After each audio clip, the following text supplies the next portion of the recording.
Good morning, Dan and Amy. It was sentimental barbarism and strawman arguments yesterday as House Democrat Socialist managers offered their opening arguments in quotation marks, at least if you believe a proceeding of this import should have something resembling a legal argument, even if it's a political process.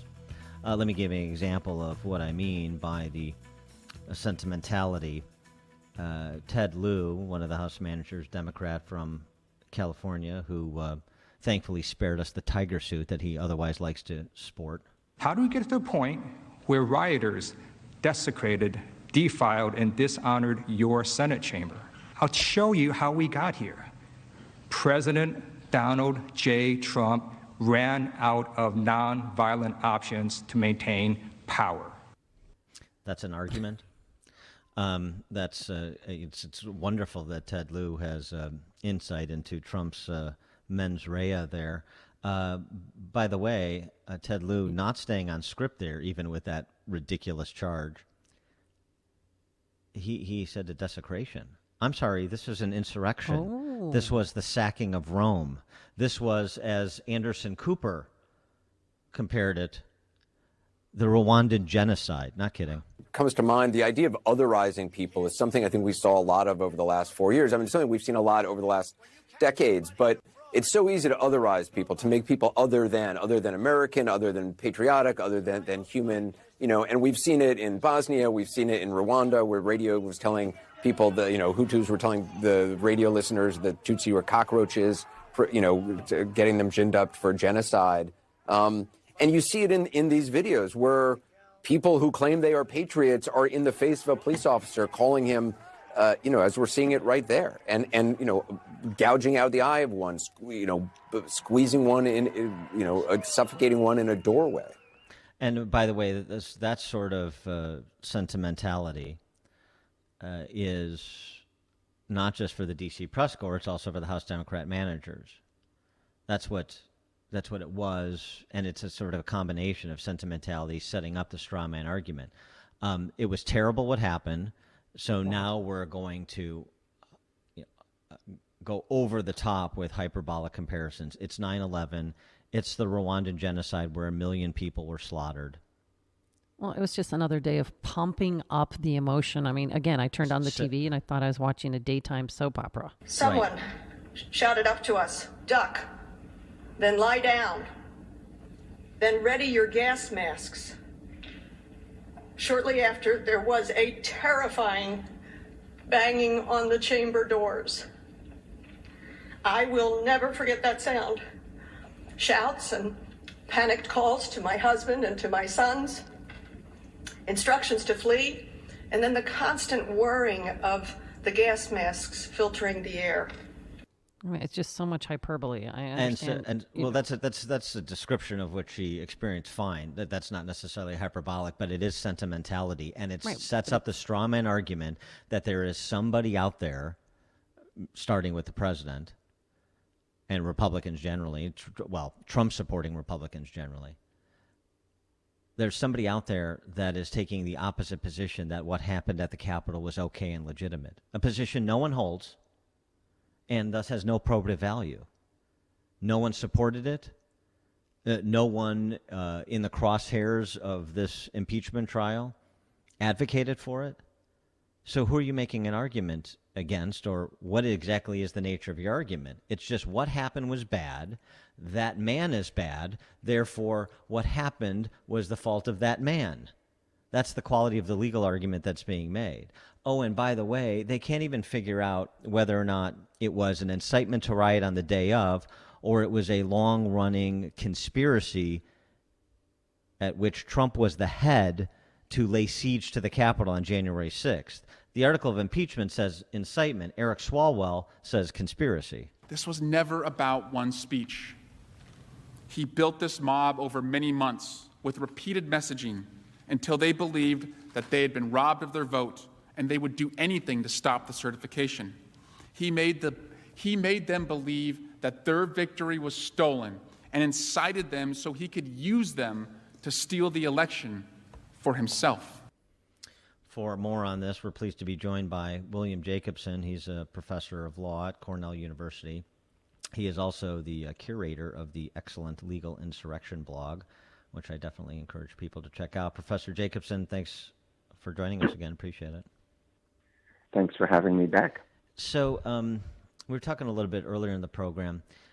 I understand this isn't a legal proceeding, but there's sort of an expectation when you have a trial. There's things like norms of a Western free society where you follow at least the spirit of things like due process and evidence and a cogent argument rooted in the law. And so an obvious place to look is the Supreme Court when it comes to a First Amendment issue, which the incitement to riot is. So in the Brandenburg decision, incitement to riot requires imminent lawlessness. It's words that constitute actions that led to imminent lawlessness. And so that was the phrase, incitement to riot, in the article of impeachment. And the argument being made by Eric Swalwell and others is it's not just the speech on January 6th. It's President Trump, and they showed clips of rallies in Georgia in December and January. It's President Trump's rhetoric all the way leading up to January 6th. It was a conspiracy. How can you have both a conspiracy and an incitement occurring simultaneously? Well, I think one of the issues, and I kind of spot checked the proceeding. I didn't watch all 6 hours or whatever it was, or 8 hours, but I did spot check it. And what it is what you would expect from the party of Hollywood to put on a very good visual display of what was a riot. Okay, and anybody could take, if you had dozens of cameras taking pictures of a riot, you could slice it together and you could, really turn it into a great presentation. But that's not really the issue. Nobody is disputing, as you said, that what happened should not have happened. Certainly the Republicans in the Senate are not disputing that. The question is it a ground for impeachment? If that is the case, then we're really going down a very slippery slope. People seem to have forgotten that last summer there was an attempt by a large crowd of rioters to break into the White House. And it was sufficiently serious that dozens of policemen were injured, and that the president and his family were brought into the so-called bunker at the White House out of fear that they might breach the gates. Nobody called that an insurrection. The politicians who've been railing against Donald Trump were not brought up on charges of incitement. So, it's a complete double standard because they didn't incite the attempt to break into the White House. They didn't say to the crowd, go crash that gate. They didn't have the sort of language you would require in a criminal prosecution to prove incitement to violence. As you've indicated, it has to be very imminent and very direct. And so, no, there's no incitement to take over the Capitol here. There's general political talk of the sort of political talk that goes on all the time. Well, do you think President's defense team will bring that up, that, the trying to overtake the White House as part of their defense?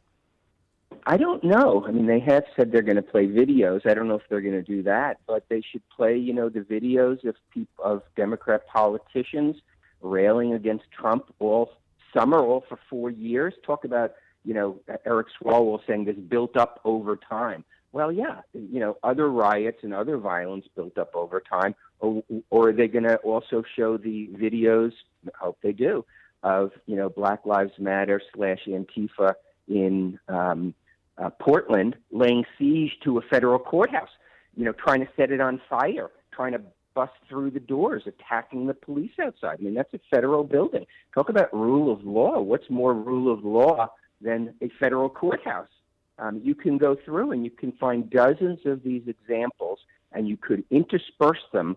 If we had Hollywood on our side, you could intersperse them with Democrat politician statements, and you could put on a very impressive presentation that, half the people sitting in the Senate should be impeached. So this is all, just about politics. They want to not just dirty up Donald Trump and maybe prevent him from running again, which they probably won't be able to because they won't have the votes.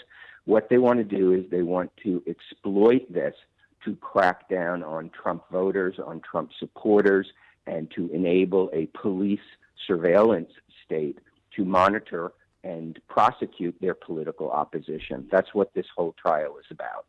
Well, right, and seems to me that this is what Doug Schoen and Bruce Castor need to get to. Yes, go ahead and play the clips of Ayanna Pressley and Kamala Harris and Maxine Waters and Eric Swalwell, who wanted to fight like hell to get the Mueller report, and show the symmetry in terms of language, political rhetoric. But the other thing is you have to get to the heart of the emotional appeal, really the fraudulent emotional appeal they're making. I think you have to go after that straight away, because the real play here is to, as Dan Henninger wrote in the Wall Street Journal a month ago, the real play here is to eliminate conservatives from the political arena. And if they're not making that case to some weak-kneed Republican senators, then I don't think Trump's defense team is doing its job. Yeah, I mean, look what happened to Parler. Parler was taken off the internet, and hopefully it'll come back, and from what I hear, it will come back, really only because it was viewed as a place for Trump supporters. There were false accusations made that it was the hub of the planning of this, riot, but all of the analysis of the government indictment, there have been multiple analyses, including by my website, of what the government has indicted people for. Parler is barely mentioned. Most of this took place on Facebook and on Twitter, but none of those platforms weren't taken down. So there is a big repression coming, and as you indicate, this is being exploited to justify a police surveillance state and to justify treating ordinary Americans who happen to disagree with Democrats as if they were al-Qaeda terrorists waiting to blow up a building or hijack an airplane, and to use the power of the state to crush your political opposition. That's what this entire thing is about. That's why they're comparing it to the Rwandan genocide, which is offensive to make that comparison. And that's why they're doing it, because if you are genocidal, then you need to be crushed. You need to be prevented. You need to be kept out of political life. So they are creating these straw man arguments about their political opposition. It would be as if, Republicans, after a Bernie Sanders supporter shot up a baseball field full of Republican congressmen, seriously wounding, Steve Scalise, and then use that as an excuse to surveil Democrats, to surveil liberals, to crack down on them, to push them out of public life. That would have been the equivalent, right, or to silence them on social media. I mean, so you probably weren't surprised yesterday when Twitter came out and said they banned President Trump for life on Twitter. I thought they'd already said that. So if I thought they made it official yesterday. Oh, they made it official. Yeah. Okay. Yeah. I mean, frankly, the social media giants to which we're all addicted are the single greatest threat to our liberty that we currently have, because the government couldn't ban you from the internet, but a private company can. But this private company is the platform for much, if not most, of the political speech that takes place in this country. Same with Facebook, same with YouTube. They have all moved almost in unison to try to purge anybody affiliated with, supportive of Donald Trump, as well as anyone who disagrees with the Democrats on important policy issues like, climate change. I mean, we at my website, we don't even post anything on Facebook anymore about climate change, because if we deviate one iota from the prevailing political viewpoint, we get flagged by Facebook and our page gets throttled. So we just stay away from it. I mean, this is how they're manipulating the speech. Even when we cite scientific journals that disagree with it, or on COVID, if we cite, scientific, not, some guy on YouTube, but actual scientific institutes, scientific findings that may call into doubt some of the prevailing things that Dr. Fauci tells us, on TV from day to day, that, this study doesn't necessarily agree with him, and the study was done by a medical institute and published in a medical journal. We're going to get flagged on that and throttled. So there are certain topics where they have so manipulated the conversation that they prevent people from speaking about it. These big tech companies are the single biggest threat that we have because they are aligned with a political party. He is Professor William Jacobson, clinical professor of law and director of the Securities Law Clinic at Cornell Law School. He's also the founder of legalinsurrection.com, which he was just referencing, which is an excellent blog. And he's president of the Legal Insurrection Foundation. Professor Jacobson, thanks as always for joining us. Appreciate it. Great. Thank you. Thank you. And he joined us on our turnkey.pro answer line. There's only one radio show in Chicago talking about today's biggest stories and telling you what they really mean.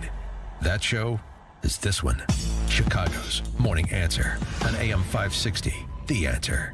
The Lou Dobbs Financial Report is brought to you by Signature Bank, helping local businesses succeed. Visit signaturebank.bank for your commercial banking needs. I'm Lou Dobbs. General Motors says a chip shortage will cost it $2 billion.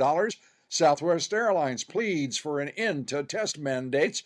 Coca-Cola pledges 100% recycled bottles. Those stories next. Lou Dobbs here. Looking for predictable monthly cash flow? Is the potential of 10% annualized immediate monthly payout good for starters? How about bonuses targeted to 21%? If you want the safety and security of a real estate investment, but without the hassles of being a landlord, you've probably heard of NRIA. NRIA is an industry-leading real estate development firm in its 15th year developing strategically located, low-risk, high-demand